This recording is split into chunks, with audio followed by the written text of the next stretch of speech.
पापा नमस्ते। जीते रहो बेटा। हाँ, क्या हाल है बेटा? हाल बहुत बेहाल है, क्या बताऊं। आपका बेटी अच्छे से नहीं रहता, इसका क्या इलाज है? कोई बात नहीं है, मन लग जाएगा। क्या करती है वो? कुछ नहीं खाती है वो, वजन उसकी घटती है। कुछ नहीं खाती है, वजन उसकी घटती है। क्या मैं बताऊं पापा, वो रात भर जगती है। नया जगह गया है, इसके लिए उसको नींद नहीं आती है। खुद तो जगते हैं पापा, खुद तो जगते हैं पापा, मुझे भी जगाती है। जब मैं नहीं जागता तो मुझे बिट्ठू भी काट लेती है। घर में डर लगता होगा इसके लिए।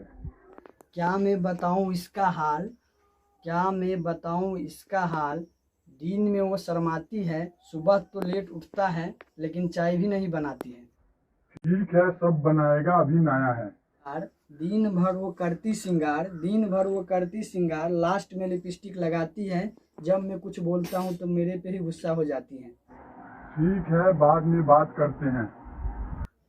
ठीक है, कुछ सुन लो। उसका बहुत अच्छे लगता है मुझे दो नैना, उसका बहुत अच्छा लगता है मुझे दो नैना। आप भी खुश हो जाओ, आप बनने वाले हो नाना।